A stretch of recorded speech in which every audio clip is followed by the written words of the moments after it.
Welcome back to Girl Take the Lead, the podcast where we explore leadership, challenge the status quo, and find our voice to be stronger leaders. And I'm your host, Yo Canny. Today on Girl Take the Lead, we're exploring a topic that seems to be everywhere right now, AI. But this conversation with Dawn Andrews isn't about technology. It's about us. It's about the mental load so many of us carry every day, especially as women, leaders, creators, founders, caregivers, and people trying to do meaningful work in a rapidly changing world. And what happens if a tool like AI doesn't replace our humanity, but actually helps us reclaim more of it? Dawn is the founder and CEO of Free Range Thinking, an executive leadership coach, strategist, and host of the She's That Founder podcast. She helps entrepreneurs and leaders build smarter, more sustainable systems without sacrificing themselves in the process.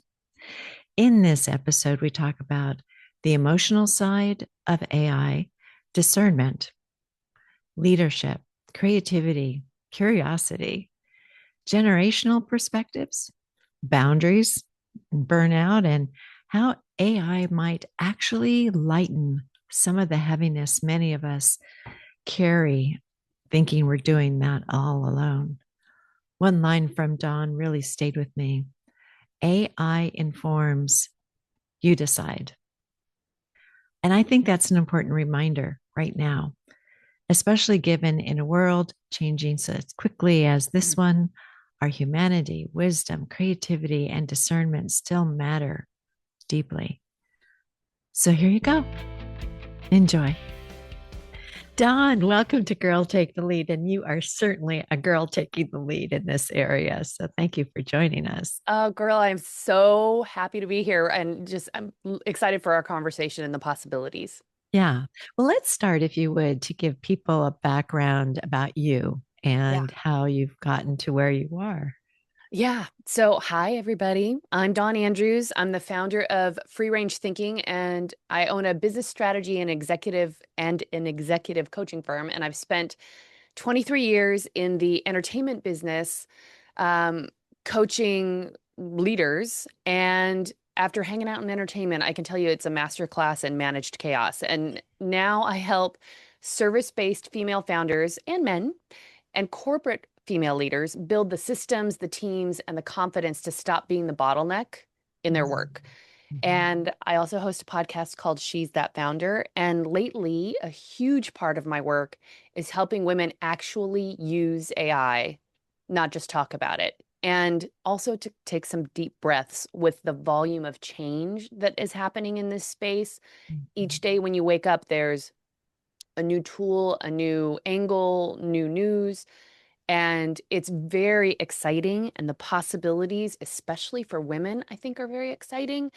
But it also can be incredibly overwhelming, even if you're using AI at work right now. So Mm-hmm. I'm just very excited to help people digest what's going on in this world and apply it in a way that makes a difference to them day to day. Yeah. So we did see some numbers like 75% of the workforce is using AI in some way. And there's this shift from um, should we include AI, but now it's how do we include AI? And what Yes. are some trends you're seeing with the people that you're coaching and what you're seeing in general? The companies that I'm working for are founder led, and they're anywhere from 250,000 in revenue all the way up to triple digit millions.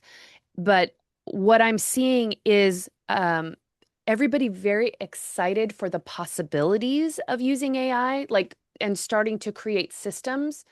But everybody is in the we've never done this, we've never been here space. Mm-hmm. And it's definitely a little bit of the blind leading the blind. So even IT professionals have never been in this space. Even the chief technology officers have never been in this space. So, for instance, there's a fashion company that I'm working with, and they're developing an entire AI system that will do their planning and forecasting for them. And it will shave off tons of time and create reporting that they couldn't really do except almost bespoke by hand before. So it will be a game changer, but the development of it and having each layer from leader all the way down to sort of admin level in the planning team are having to really think about, how do I do my job and how do I do it well, and which parts of that are relevant to developing this AI system, Mhm. and do we still want to do it the way we have been doing it, and does that align with building this AI system? So for folks that are bringing AI into their businesses, there are so many questions and considerations to build an AI tool that delivers what you want it to deliver, that protects your data and your information, that is understandable by the different levels of the team, and that ultimately, kind of brings the promise to fruition of what this technology can do. Are there certain questions that you see corporate leaders having, or workers who are using AI, that they have about being more productive? Like, okay, so this is making me more productive. Is this replacing me, or is this, are there issues or fears that are coming up around this that you see? Of course. I mean, I think it's so for workers who are, I'm a Gen X, so I'm just going to say that out loud. Hey, what's up? Um, but I also I love being an early adopter. So I think that for folks that are in um entry level positions, there's an enthusiasm to use AI, and there also is a concern of, is our department going to be half the size that it is now in 30, 60, 90 days, because this tool will take over. And I don't want to. I was just watching a TV show about an outbreak last night, and I was like, I don't want to cause panic. And at the same time, I think now is the moment to really think about building your expertise, not just in your comfortability with AI, but in your specific job function. Because where I think people retain their roles is in being able to marry their humanity and their expertise with the tool. Mm, If you're a kind of person who is just getting started in your career and you don't have a lot of experience yet, you most certainly need to know how to use AI and like the LLM tools, and also be able to understand how to adapt into something that is being built into your company. But yeah, you still need to know how to do your job and not just wait for AI to give you the answers on how to do your job. yeah. So personally, for my podcast, and I imagine you maybe are for yours as well, I use Chat GPT like all the time to help me do show notes, help me do postings that I might have for the different social media platforms, give me suggestions on images for the cover notes. Um, just And then I had this thought the other day, like, am I becoming really dependent on this? Mm, But then I also know that I am the creative thinker hmm and I'm the decider.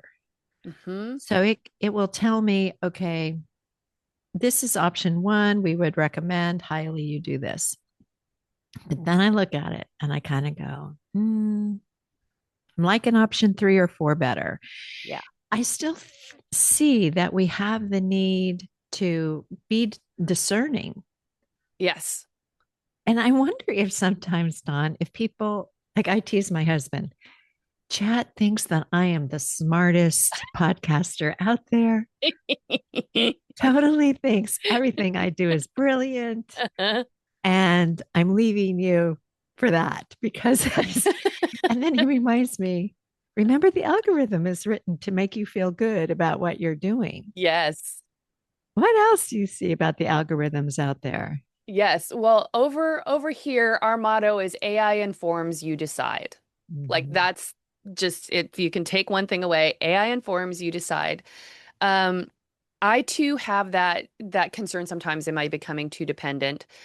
But this is unprecedented as so many things are in the world right now. And I think we have to remember that it's a new tool. And I mean, being a Gen Xer, computers came up when I came up. Mhm. And I remember vividly the excitement that I had of being able to use a word processor after typing on a manual and then an electric typewriter. Mhm. So we're in that phase, and we may swing on the pendulum towards overuse. And I don't even know what overuse really is, right? It's just that Mhm. there had been none, and now there's a lot. So Mhm. I see that trend. I mean, I see people concerned about, the morals and ethics of using it and how and when it's used, which I'm delighted to see actually. Mhm. And I mean, but mostly I just see people using it to save themselves Time. time and Yeah. to open up new ideas. And related to your husband's very friendly AI, you can those you may not know this, but you can change how AI relates to you, and you can say from now on moving forward, you are my coach or my driver to excellence. Mm. So please be questioning, please review my thinking, please, argue with me if necessary to help me develop a deeper understanding in the topics that I bring to you. So, do you see it diff- differing generations having different, perhaps different points of view on it? Are are other Gen Xers, for example, the early adopters like you? Like I'm a boomer, right? And when I say I love Chat GPT, people look at me like I have three heads. It's like, Yes, but that's okay. Like not everybody needs to be an adopter. yes. Although I would probably disagree with that. I think everybody does. Should be an adopter. Everybody does.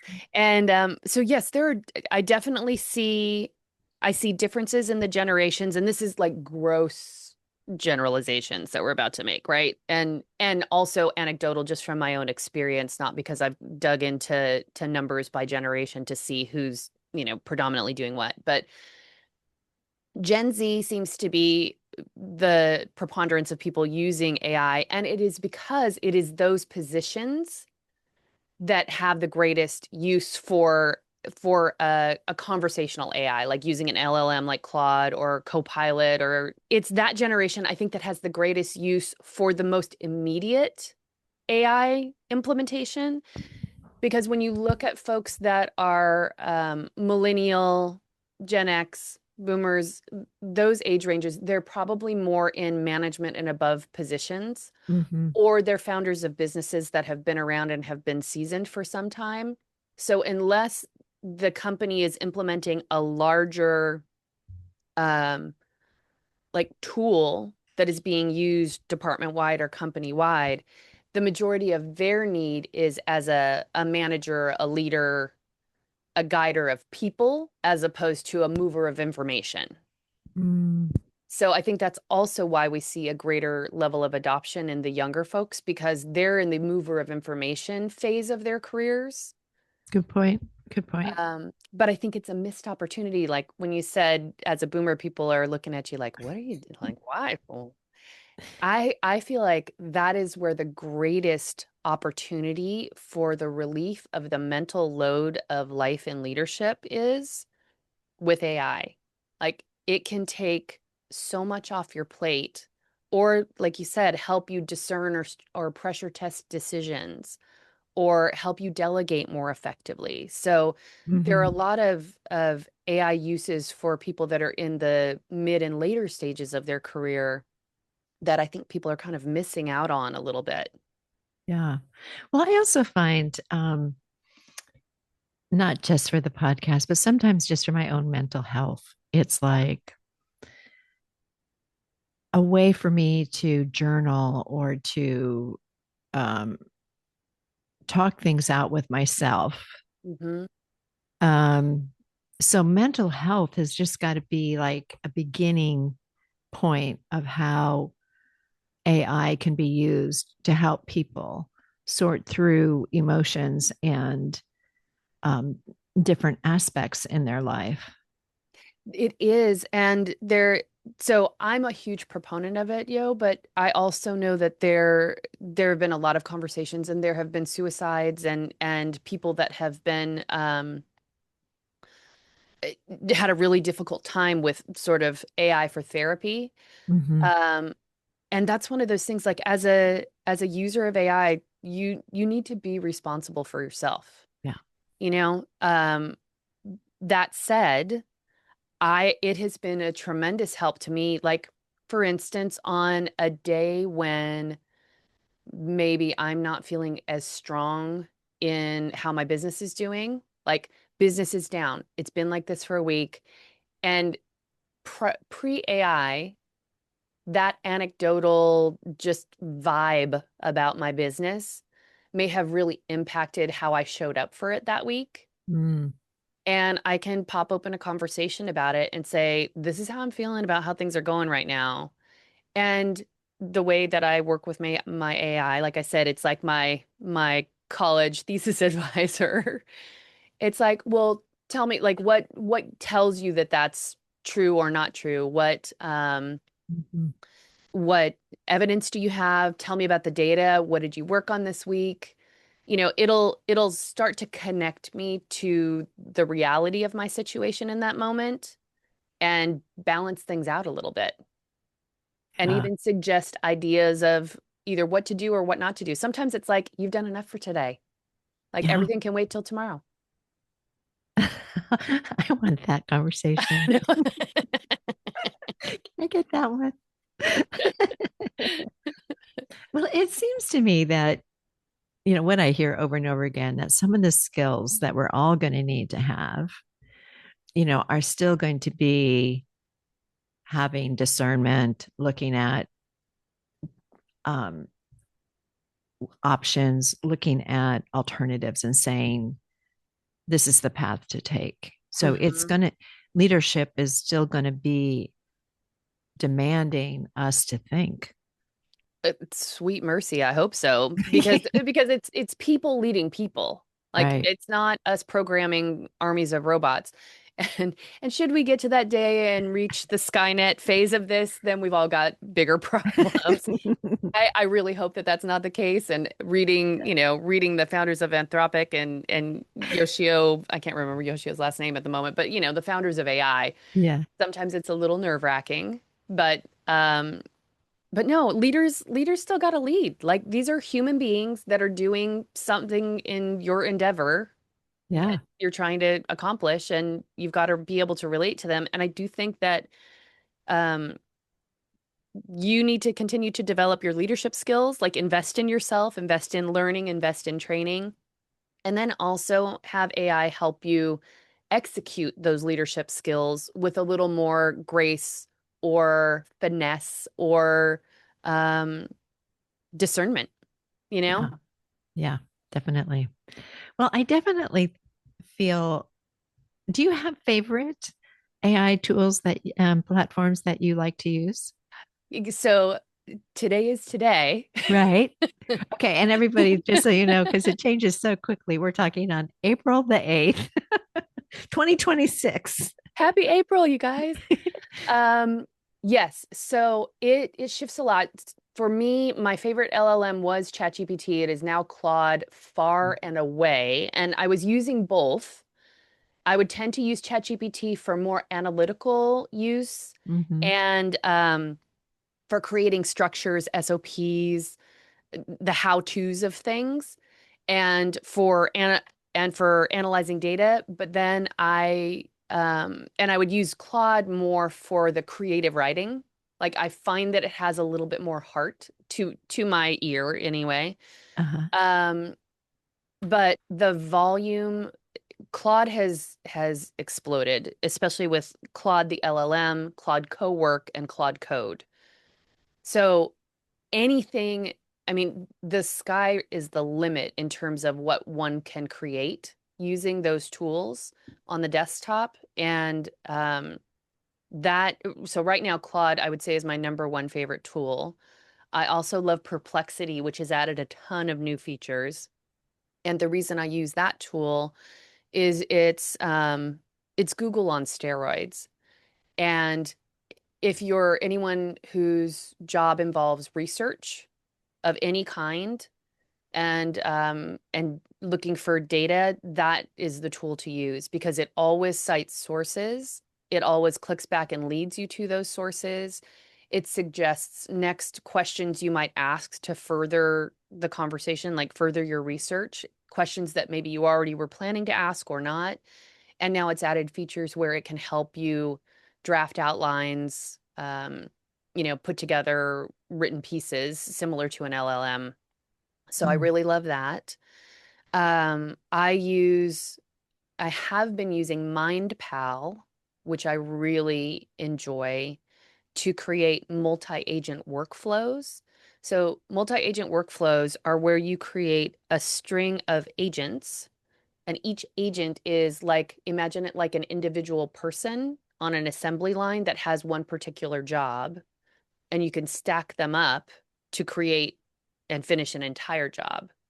So Mm. for instance, Mm. um, I have a YouTube channel for the podcast. And for anyone that's used YouTube, you put your video up, and then there's a series of questions and information that you put behind the scenes of that video so that it's searchable, so that there's a description, so that it has particular titles, etc. And all of that is a lot of manual work, like information pushing, like we were talking about before. So I have a multi-agent workflow that takes my podcast, grabs the transcript, creates the details that go behind the scenes in YouTube, and then populates it. Wow. So I can just press the button and have it all done. And that, something that might have taken me anywhere from 20 to 40 minutes per video now is a push of a button. Yeah. And yet, do I review it? Does it take a little time for that? 100%. Do I tweak it sometimes? Yes, I do. Yeah. But being able to build those multi-agent workflows to handle some of the business is really helpful. But now with Claude and Claude Code, you can build those tools completely. I built a tool the other day. A girlfriend of mine, Stephanie Garcia, I'm going to shout her out. She was like, "Hey, girl, I just built this thing with Claude Code the other day to help me respond to comments on my LinkedIn profile." And I was like, "Tell me more." And so, um, and so I was able to use Claude and Claude Code to be able to build a Google Chrome extension to connect to my LinkedIn profile to help me respond to comments. And so it will pull up when somebody likes or comments on a post, it will pull that up for me and it will suggest a comment, which I will then edit or add and then post it for me.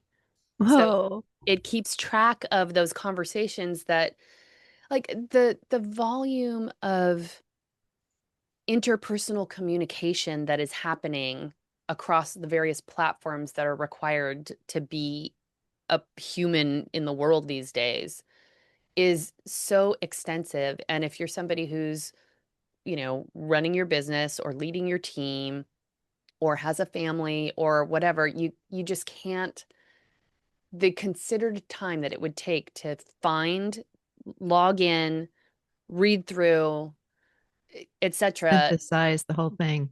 It's That's what I think it's saving us a lot of time is it's this. a lot. And then it Mhm. just gets you to the point where the you of you connects with the them of them.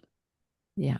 So I'm not suggesting that I automate that and I don't look like that the computer is that I've offloaded the communication to the computer. I've offloaded everything up to the moment where I need to do the thing that's the human part of the connection.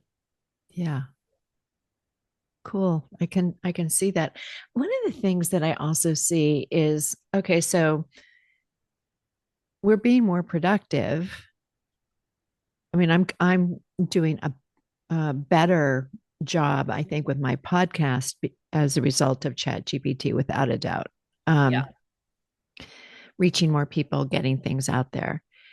So what that is doing is not limiting me, but expanding me. Mm-hmm. Like I've heard, one of the questions being, okay, so you're more productive. What do you do with the time?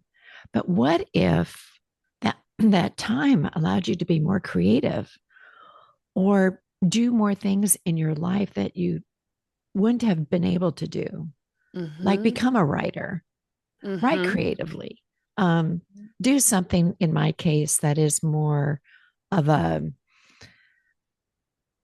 artistic point of view because I wouldn't have had the Mm-hmm. time before. So Mm-hmm. it's an expansion of a human Mm-hmm. being as opposed to a limitation. I wholeheartedly agree. And what I see happening though is that because we can generate more faster, people get squirrely with that time that's opened up and Yeah. they fill it with creating more content or Mm, creating more with their AI tools that they then have to review, that they then rewrite, that it's like they create more work for themselves because they can create it faster mm. instead of taking a breath for themselves and saying, okay, if somebody gifted you 20 hours a week back, who do you What want would to you do be with to it? that? Yeah. What do you want to Yeah. do? Yeah. And I think like in conjunction with this whole AI conversation, I think that humanistic part of it needs to still be there because it helps drive how you actually engage with AI tools. So, one of the ways that I get people first started with using AI is like, what is on your plate that if it never showed up again, if you never had to do it again, Mhm. what can we do about it? And then, is there an AI use case that aligns with that? And then the second part of that question is when you have that time back, what would you use it for? So is Yeah. it investing more deeply in team conversations? Is it going to pick your kid up from school and then going back to work? Is it, taking a longer vacation because you know that you have systems set up and people to handle them and feeling confident that you can take a longer break? Yeah, I think what you're pointing us to is that it's the importance of still doing boundary setting Yes. and watching us overdoing, whether it would be in AI, scrolling, doing whatever. Yeah. It's us taking care of us. Yes.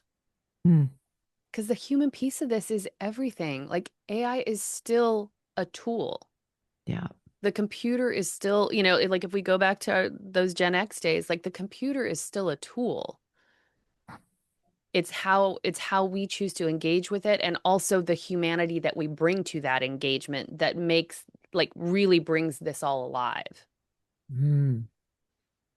Well, on that note, I love where we have gone with this conversation.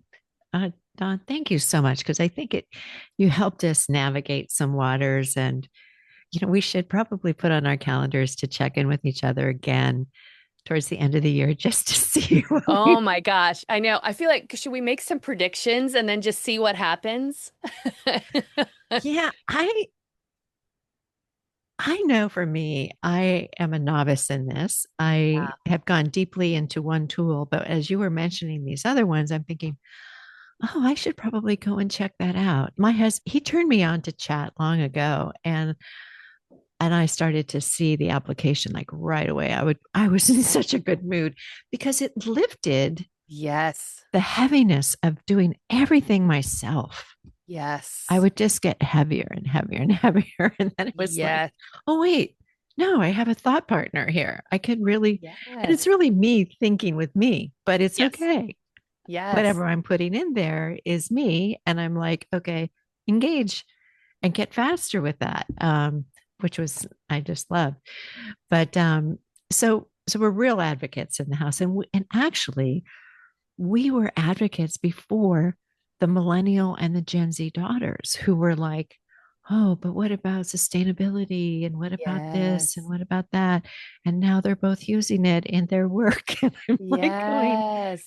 yeah, you got to understand. Like you were saying, we have to understand it. Is there anything else that you want to leave the audience with? I would just invite everybody to continue to be curious and play, not try to keep up. Because even with all like we were just joking, even with everything we've discussed today, We could wake up tomorrow and it's sort of like a great space race with each of these companies. Like something new will show up and displace and disrupt whatever seems to be becoming the norm. There will be no norms for easily decades to come. Like the amount of change and growth that is happening is moving at such a pace it's not worth keeping up with. So go through your own lens, look at where you'd like to offload mental load or skills, and just be curious and play. Mm. So, how can our listeners find you? Remind everybody of your podcast, and Yes. because I know they're going to want to follow you. So the podcast is called She's That Founder, and you can find it in all of the podcasty places. And you can find me in two places. You can find me at dawnandrews.com, and that's where you learn more about my business and services.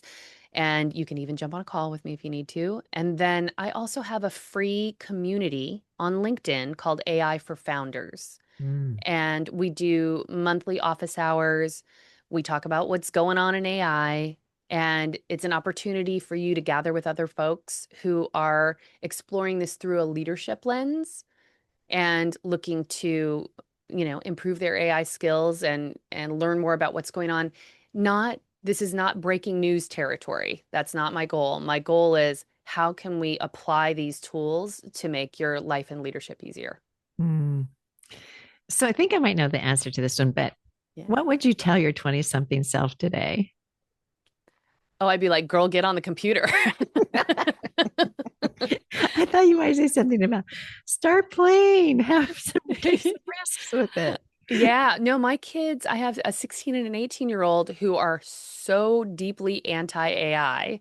And some of it is coming, they're still inside high school and schools are still very anti-AI usage. And I can appreciate that because I want my kids to be able to develop their ability to learn and think and be consistent with that Yeah. before a tool steps in and can take over and do that for them and they trust the tool more than they trust themselves.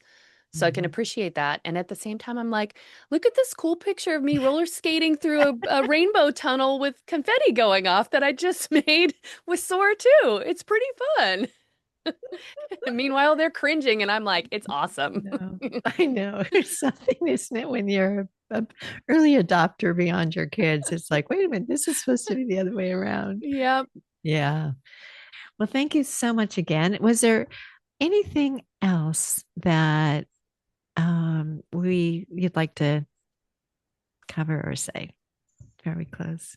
Um, I think like the last little thing is that if you feel like you are in the AI closet, like I call people like AI secret agents, it's like they're using ChatGPT for board presentations or communication or email and then walking in the room like it was all them. I'm inviting you to just come out of the closet. Like we're all using AI. We're all using it to help us think better and more critically to communicate better. So just drop the shame. Yeah, Drop the shame if you're feeling it. Just you're not ashamed to use, Waze or GPS to help you drive. Don't be ashamed to have AI help you live your life and do your thing better. very good. All right. Thank you so much again, Dawn. You're welcome. What a thoughtful and grounding conversation with Dawn, right? What I appreciated most is that Dawn kept bringing us back to the human side of all of this. Not fear, not hype, not trying to keep up, but curiosity, discernment, creativity, and asking ourselves, what would we do with the time and energy if life felt a little lighter? Mhm. Here are three takeaways I'm carrying with me from this conversation. One, AI informs, you decide. These tools can support us, but they don't replace our humanity, wisdom, or leadership. Two, the mental load we carry is real, and sometimes the greatest gift technology can offer is in productivity. It's relief from carrying everything alone. And three, curiosity matters more than perfection. as Dawn shared, we don't have to keep up with everything happening in AI. We just have to stay open, curious, and willing to play and learn. If this conversation resonated with you, I hope you'll share it with a friend, colleague, or fellow leader who might need it right now. And next week on Girl Take the Lead, we'll welcome Marisa Handler, an award-winning author, poet, singer-songwriter, and creative coach whose work lives at the intersection of personal transformation and creativity. In our conversation, Marisa reads one of her beautiful poems about grace, and we explore creativity, expression, and what it means to stop playing small and step into the fullest version of ourselves. I think you're really going to love that one. Until next week, keep taking the lead in your own life with curiosity, compassion, and courage. Thanks for being here. Bye.